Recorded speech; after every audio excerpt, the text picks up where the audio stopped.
जय सिया राम। श्रीमद् वाल्मीकि रामायण 13वां सर्ग। राजा का वशिष्ठ जी से यज्ञ की तैयारी का अनुरोध तथा पत्नी सहित यज्ञ की दीक्षा लेना। 1 वर्ष पूरा होने पर राजा दशरथ की दीक्षा लेने हेतु वशिष्ठ जी के पास गए और बोले, अब शास्त्रोक्त विधि से मेरा यज्ञ पूर्ण कराएं, जिससे इसमें कोई विघ्न न आए।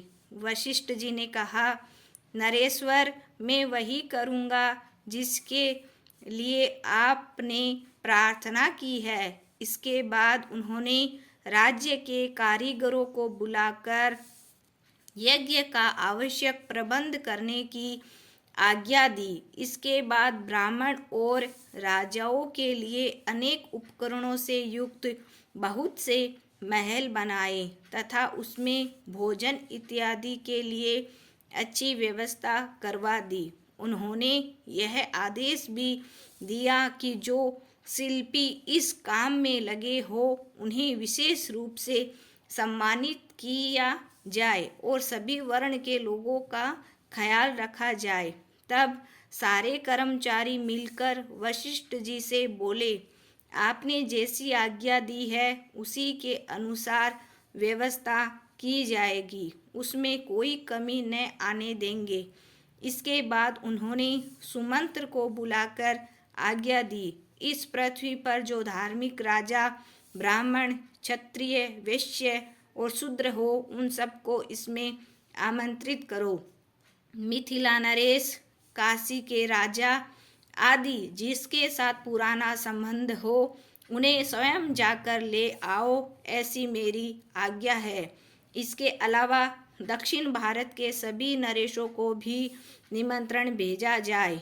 वशिष्ठ जी की ऐसी आज्ञा पाकर सुमंत्र ने तुरंत अच्छे पुरुषों को राजा के बुलाहट के लिए ले जाने की आज्ञा दी तथा खास राजाओं को बुलाने के लिए स्वयं गए।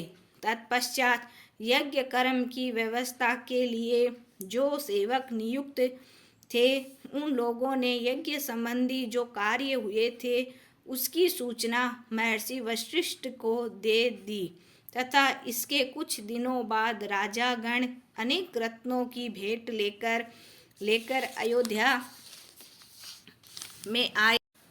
इसे देखकर महर्षि वशिष्ठ प्रसन्न होकर राजा से बोले, नरश्रेष्ठ, मैंने जिस योग्य का राजा देखा है वैसा ही उसका आदर सत्कार किया है।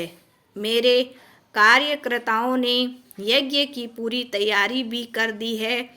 अब तुम भी यज्ञ करने के लिए यज्ञ मंडप के समीप चलो। मुनि वशिष्ठ और ऋषि श्रृंग की आज्ञा से शुभ दिन देखकर राजा दशरथ यज्ञ के लिए राजभवन से निकले। तत्पश्चात वशिष्ठ आदि ने ऋषि श्रृंग को आगे कर शास्त्रोक्त विधि से यज्ञ कर्म आरंभ किया और पत्नियों सहित राजा ने यज्ञ की दीक्षा ली। इसी प्रकार श्री वाल्मीकि निर्मित आर्ष रामायण आदि काव्य के बाल कांड में 13वां सर्ग पूरा हुआ। जय सिया राम।